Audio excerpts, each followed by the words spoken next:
I pretended to be a successful YouTuber with 100,000 subscribers making millions and millions of views. I pretended until I became it. I pretended to be successful until I became successful. And that's the secret. Quazi here. Over the last 5 years, I've literally been able to manifest everything that I've ever wanted. I was able to quit a soul-sucking engineering job, start my own business, grew to over $1 million every single year, doing 1.2 to 1.7 million every single year. Met the love of my life, got married to her, have a baby with her, and we have 2 houses. All at the age of 27. My life is beyond my wildest dreams that I could have ever imagined, because I remember just 6 years ago being in my dorm room and feeling miserable and thinking that engineering job is all that's there for me, until I got exposed to the law of attraction, to manifestation, to learning how to create my own reality with my mind. So I've been asking myself, if I were to teach this to someone, what are the few main laws that they need to understand to be able to do something similar for themselves?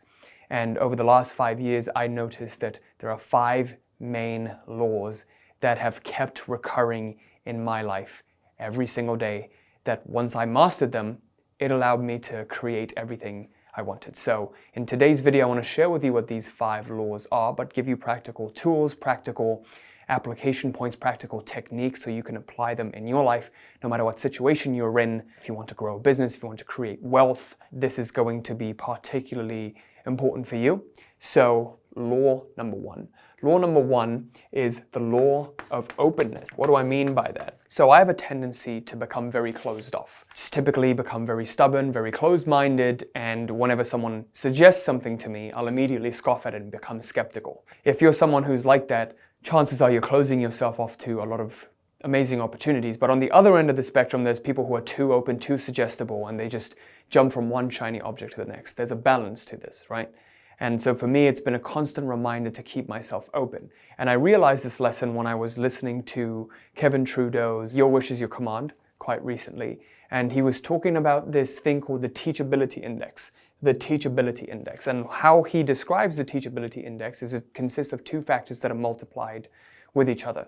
Number 1 is your ability, your willingness to learn something new, multiplied by your ability to accept change. So for example, your willingness to learn something new by watching this video could be very, very high. You're very willing to learn. But the moment I ask you to sacrifice something, right, your willingness all of a sudden goes down. Your willingness to accept change goes down. So you want to learn something new, but at the same time, you don't want to sacrifice. Your teachability index is very low. On the other hand, let's say you are someone who is very, very willing to learn something new, but you're also willing to apply it. Your teachability index is high. You will make very, very fast changes in your life. One thing I've heard recently is intelligence is the time that it takes for you to change your behavior, not just learn something new, which is your ability to accept change. Most people, as they grow older and older, it becomes very, very difficult to change their thoughts, their patterns, their beliefs, what they feel is true. And because of that fact, they're never able to experience a different life. They keep experiencing the same circumstances every day because, the external circumstances that we attract are all a result of our internal circumstances, aka thoughts, feelings, beliefs, personality that we hold to be true, how we've trained ourselves to be, okay? So that is the teachability index, which I suggest you keep high at all times.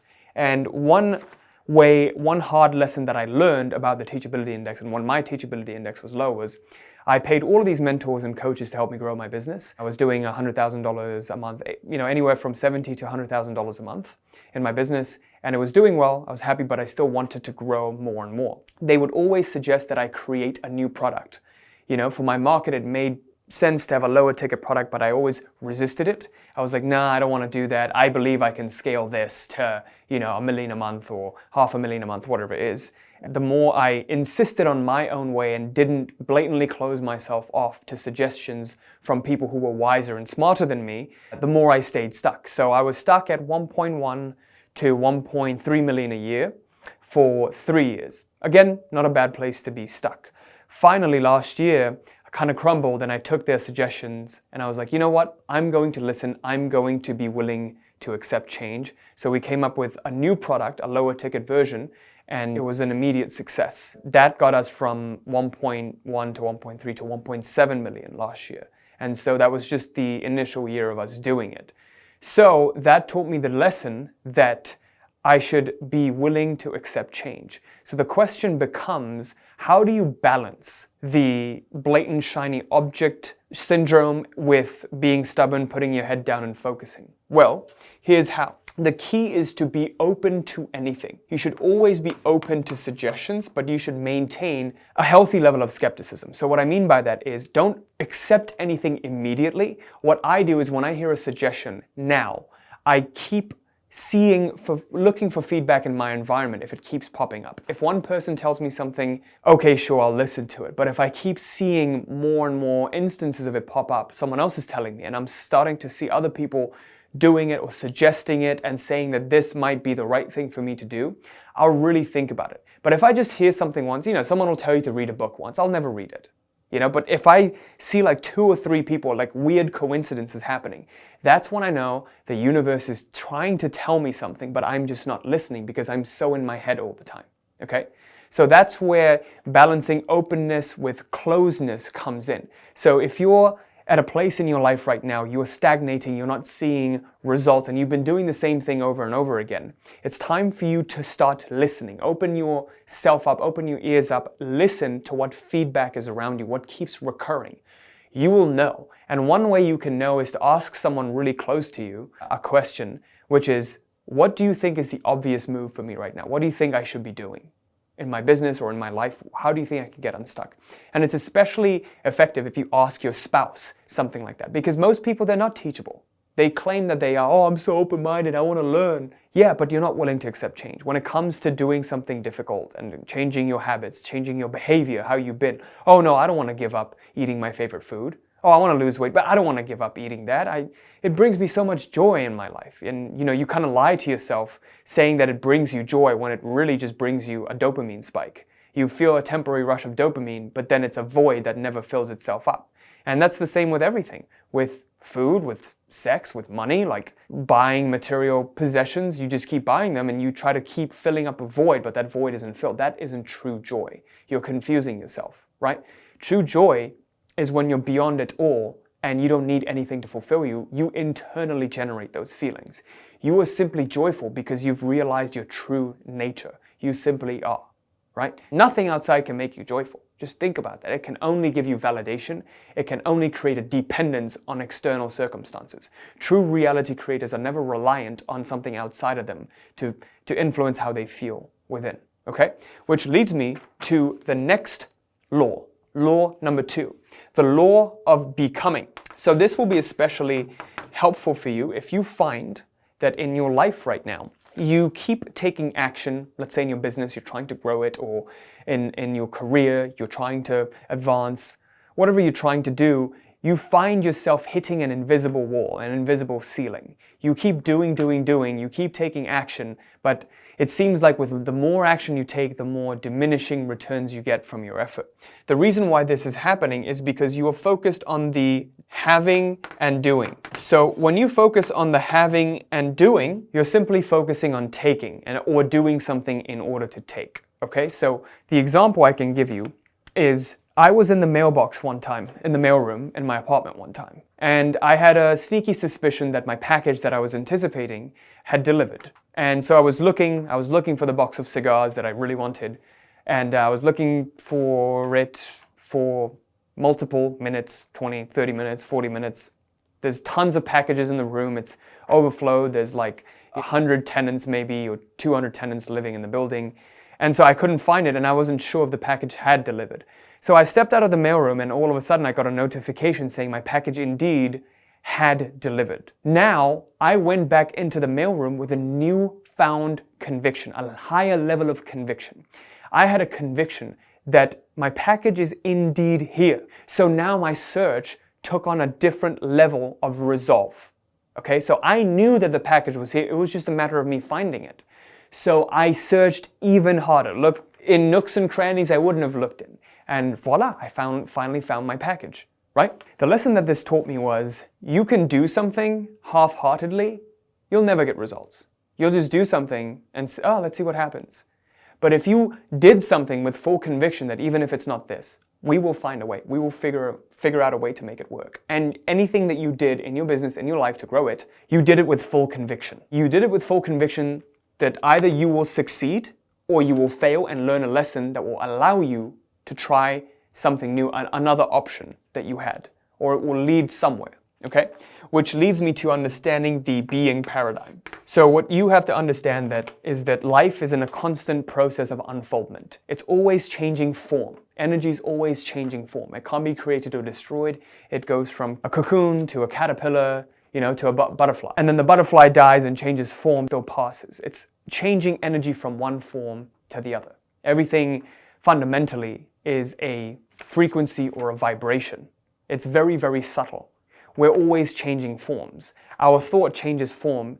Our thoughts, feelings combine to make us take action, which then leads us to having the things that we want in our lives. If I think and feel about what it would be like to be a healthy person, to be physically fit, who I would be if I were a fit person, I would exercise and eat healthy, and I go ahead and do those actions with that level of conviction of being a healthy person, a fit person, then I will have the circumstance of a fit and healthy body, right? It's the most logical way to think about it. So what most people fail to do is they fail to focus on who they are being before they do something. They do something from their old state of being, which leads that old state of being to continue.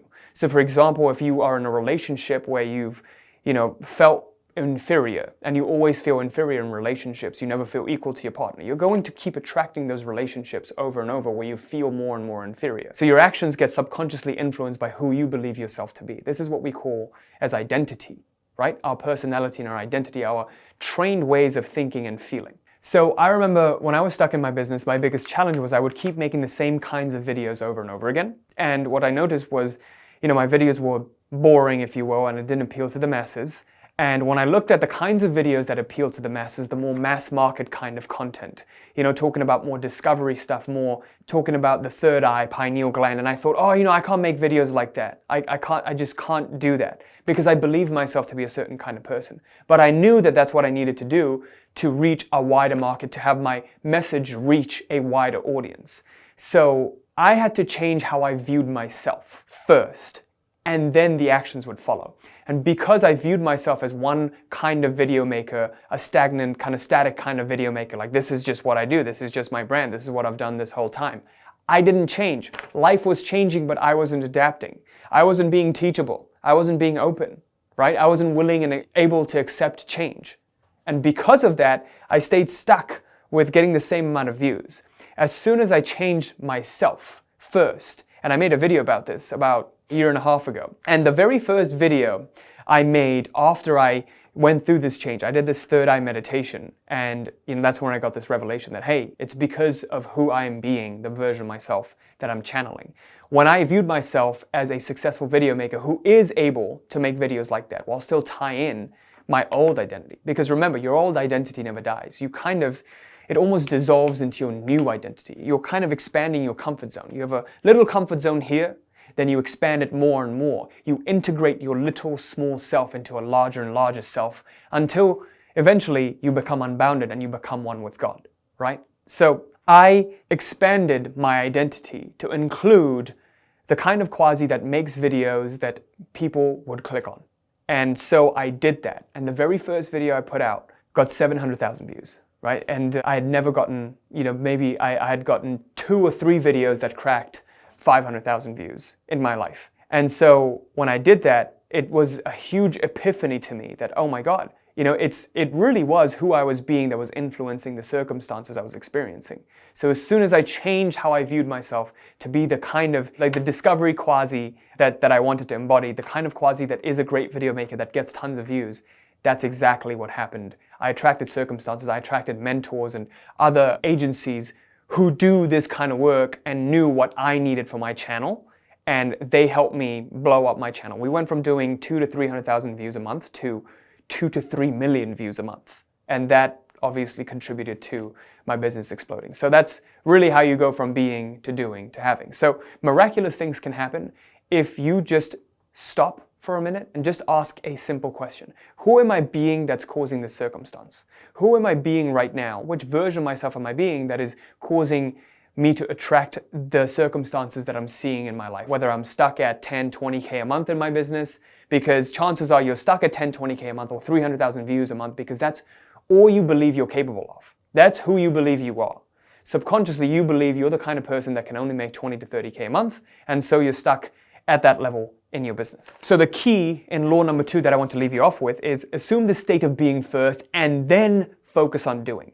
Assume the state of being first, who would I be, and then do the what, the actions that you need to take from that place of being, which will make it so much more powerful, which will ultimately lead to you having the things that you want in your life. The very first time I did this, I had to go from believing that I was the 9-to-5 Quazi, I could only follow orders and earn a paycheck, to, no, I'm an entrepreneur Quazi, I am responsible for my income, and my income frankly has no ceiling because I'm an entrepreneur.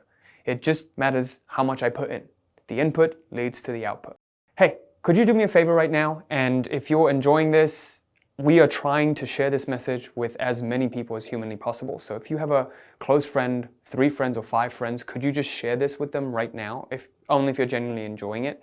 And also, I want this to be an active learning session. So if you could go to the comments section right now and just write down one big takeaway that you just had, an epiphany moment if you did, or just a big takeaway that you're excited to implement from the first 2 laws that I discussed. So share it with a friend and go write a takeaway. Remember, the most successful people are the ones who are actively engaged in changing their behaviors. And so that's what we want to do right now, not just passively consume a piece of content like it's another YouTube video on the internet. So with that, let's get to law number 3, which ties in very, very well, the law of transmutation. If you have taken any kind of physics lesson in high school or college, you know that the total energy of any given system at any time is conserved. It's always conserved. Energy can't be created and it can't be destroyed. It can only be transformed from one form to the other. For example, when I take this chalk and I raise it up, it gains gravitational and potential energy. And if I drop it, it loses gravitational potential energy, which is then converted into kinetic energy in the speed that it gains as it drops. And once it hits the floor, it makes sound, noise, energy dissipated in noise, and an impact that shatters this chalk into pieces, right? So the ancients were obsessed with this word transmutation. In particular, if you look at Hermetic teachings 3,000 to 6,000 years ago, they were interested in particular with alchemy, transmuting lead into gold. And there's a lot of talk about this transmutation, right? But most people take that word too literally, about transmuting base metal into gold, because what Hermes Trismegistus, Hermetic teachers, and all these very powerful avatars, what they talked about really was transmuting thought into manifesting physical reality. Taking this and transmuting it into the physical reality that you prefer. Okay? And the best way to do that, to understand the law of transmutation, is in understanding your own internal attitude, aka your own response. So one example I can give you is one of my clients, Miriam, who went through the passing of her father, and that tough time in her life got her into the blame game, trying to escape it in binge drinking and overeating. She was basically feeling like a victim of her circumstances. And so her response was unconscious. She was unconsciously responding to the event of her father passing with, oh, you know, life is so unfair to me. All of these bad things happen. What's the point anymore? Which kept her stuck in that cycle, that toxic cycle of negativity. Once she was able to overcome that, used the teachings we teach our clients with the laws that you're learning, how to control her response, how to control her attention and choose a different response. Once that was done correctly, she transmuted her energy into the winner state, bought her own home, made her first 100,000 in a new business, 20K in 2 weeks, and feeling the healthiest she's ever felt. Now she's a completely different person, all because she chooses to respond differently. And we were having a conversation in the group, and she mentioned how now every morning she wakes up, as soon as her feet touch the floor, she reminds herself mentally that today is filled with brand new opportunities. Every single day is a blessing and it's filled with brand new opportunities. What kind of, you see that? Like, what does that do? What does that internal attitude do for your external reality? We create Whatever we hold to be true within, we see as a reflection without, right? So the fact that Miriam was able to do this shows that she changed her response, and as a result, her reality completely transformed. Okay? What does this mean for you? How can you begin to transmute your negative circumstances, feeling stuck with whatever you've been feeling stuck with? The key thing that we teach our clients is a method known as accept and redirect. If you imagine Aikido, an ancient martial art form, how it works is you absorb, you accept the blows and the impact, the energy of your opponents, and you redirect it. Remember, energy can only transform from one form to the next. Instead of fighting against whatever is going on in your life right now, accept it, take it, and that energy of that negativity, transmute it into positivity. You simply become the redirector of your reality. Most people are controllers of their reality. True reality creators are redirectors. We redirect all of the circumstances that we have in our lives right now. A famous man once said, it's not your fault what circumstances you're born with, but it is your fault what circumstances you die with. Because in the middle, you have the choice to choose what circumstances you want to experience. But what do most people do? They play the blame game, they blame society, they blame the government, they blame toxic stuff in their environment, their friends. They blame all of this for their downfall, right? Because for what they're experiencing. Instead of taking full responsibility, accepting it, and then redirecting it to, I accept that this has happened. What do I want instead? That's what I want to happen instead. How do I choose to respond to this? Something terrible could have happened to you. What do true reality creators do? They are unfazed. They don't let anything outside affect what's within. Something horrible, your worst nightmare could have come to life. Oh, that's great. That's wonderful. Somehow this is a blessing. Oh, your tire's flat in the middle of the highway. Maybe I'm supposed to meet someone today that's going to change my life. I ran late to my meeting. Oh, maybe that was meant to happen, and something wonderful is going to happen. Everything, every single event, there are two possible lifelines that emerge from every event. There's a positive equivalent and a negative equivalent. Based on your response, it dictates which lifeline you shift to. So if your response to an event is positive, you're going to switch to favorable lifelines where more positive events start to happen as a result of that. The key here is when you're going through tough times, the first step is to accept fully what's going on and then redirect your attention to what you have right now and what you would like to have. Okay? We get more of what we focus on. Focus is what creates attraction, which leads me to law number 4, the law of focus. The law of focus states that anything that's held in mind for long enough has to manifest. There's no choice. If you keep holding something in mind for long enough, it's going to manifest. The problem is, most people keep changing their minds. The other problem is, they don't hold a clear image in their mind. It's a distorted image. What do I mean by that? So, there's two types of intents that we have. We either move toward an intent or we move away from intents. I'll give you an example. For most of the clients that we work with who come and join us, they want to escape a certain situation, but they also want to move towards a certain circumstance. So in their hearts, they really, really want to have freedom from the 9 to 5, have their own business, spend more time with their families. They want all of that. But in their mind, it's filled with doubt. Oh, what if I can't make it? What if it doesn't happen? How am I even supposed to do it? How? That's all they think about. So the mind is doubtful while the heart is hopeful. This disjunct causes you to clash with yourself and present an unclear image. When you present an unclear image in your mind, in your soul, then reality also reflects a distorted image. That's why you move 3 steps forward, 2 steps back, because one day you're really happy, you're grateful, but you can't maintain that internal state of being. You don't know how to control your state of being. You're not focused. That's the problem. And with all the distractions around you, how are you supposed to be focused? Because you look at social media for how you're supposed to feel. You compare your life to all of those Instagram influencers that you're seeing, and you think they have happy lives, but you don't know what they have deep down. I've met these Instagram influencers. They're not happy. People who feel the need to post this stuff aren't genuinely happy. Genuinely happy people don't feel the need to constantly post about their lives. That's just how I see it. When someone posts something exceptional happens to you, you're going to post about that. That's not their daily lives. I heard someone say oh, these Instagram influencers who post about private jets, it's because they've been to a private jet once. They don't go to it all the time. They're not in it all the time. You don't post yourself brushing your teeth every morning. If it was completely natural and it's a normal part of your life, you don't post about that. right? They're posting exceptions.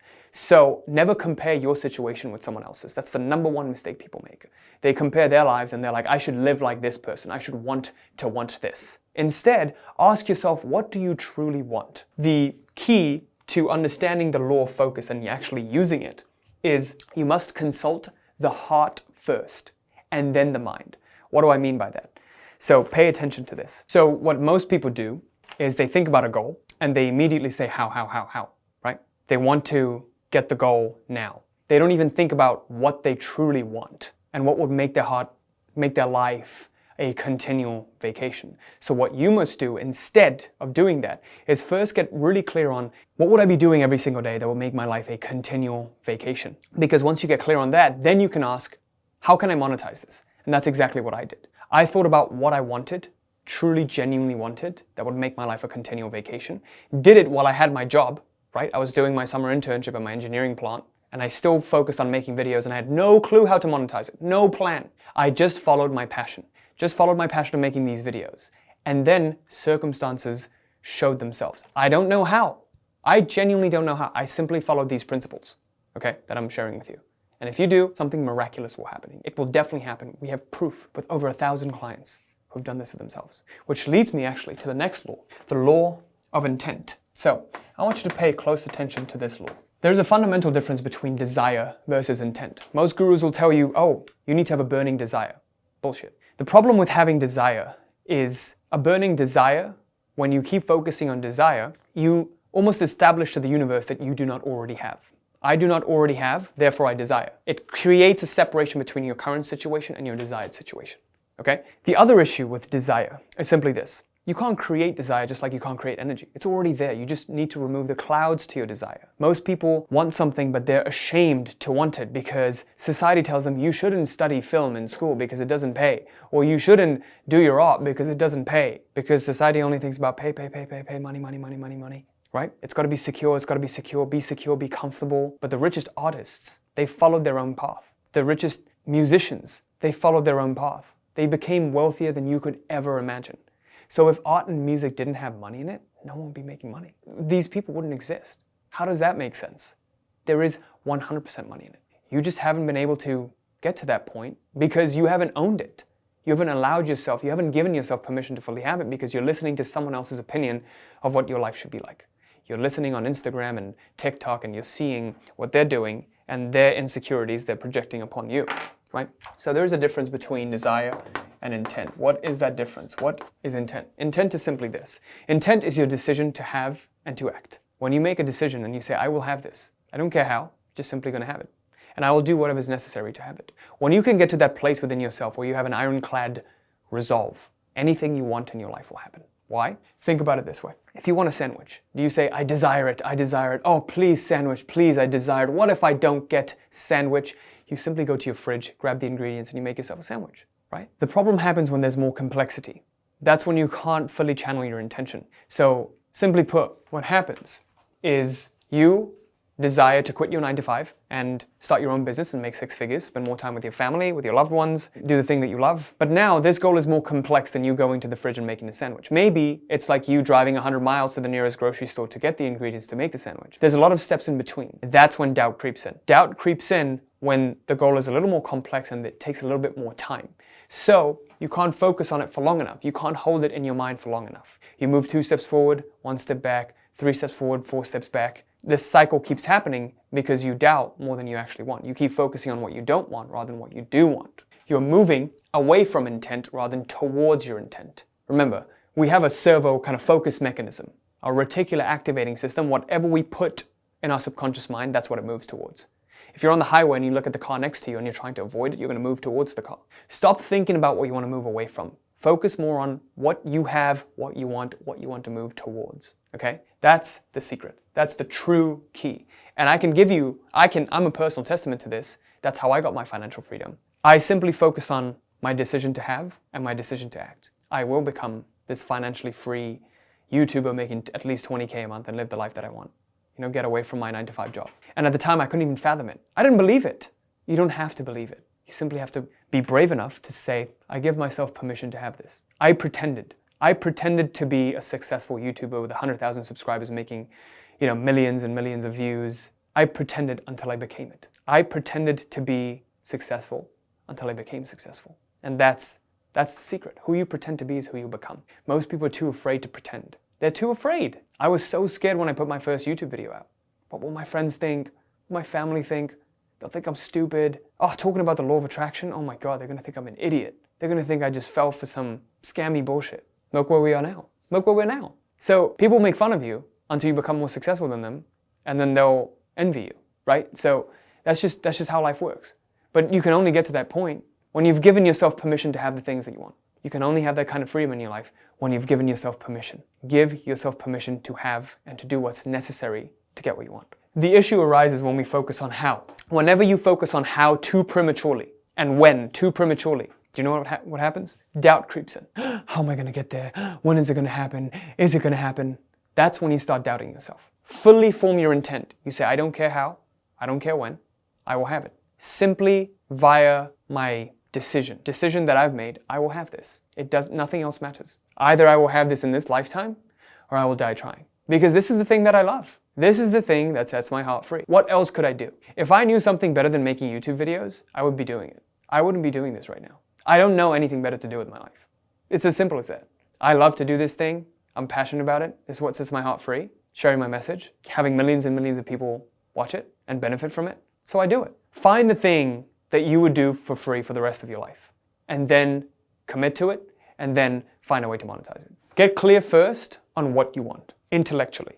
Then get clear on why you want it, emotionally. And then get clear on who you must become in order to achieve it effortlessly. Once these three are congruent, the how and when shows up. This is what we teach our clients in our reality mastery program. When what, why, and who are all there, you attain what's called true clarity. True clarity is intellectual, emotional, and identity level clarity. So the best way I can describe the who is, think about it this way. You have a basal metabolic rate, BMR, right? Your BMR is what you would burn, the number of calories you would burn, if you just remained in bed all day. If you stayed in bed all day, that's the amount of calories you would burn. Now, who would you be if you were effortlessly achieving your goal? Let's say your goal is $20K a month and living the kind of lifestyle that you want. Who would you be if you didn't get up from bed and you'd be making $20,000 a month? That's who you've got to become right now. Oh no, you might be like, oh Quazi, but I don't have that. Pretend. Who you pretend to be is who you become. I acted as the YouTuber. When I was in my job and I was making YouTube videos, in my mind I was a YouTuber. I wasn't a 9-to-5 employee. That was just a distraction. That was just a fly buzzing around. Bzz. I truly, deep down in my heart, was a YouTuber, and I still am. I'm a business owner. I'm a business owner that makes multi-million dollars a year. That's who I am, fundamentally. So, who you pretend to be is who you become. And once you attain true clarity, the how and when shows itself. So what I want you to do right now is click right here to get access to our exclusive email list where I can share stuff that I can't really share on the channel because of the platform's limitation. Immediately upon joining, you're going to get access to the Identity Shifting Bootcamp, how to become that who, how to shift strategically into that who, what we teach our clients, the true secrets to identity shifting. So all you need to do is click right here. It's going to be sent right to your email. And I'm looking forward to having you on our list. And I'm looking forward to your success. And I'll see you in the list right now. Thanks.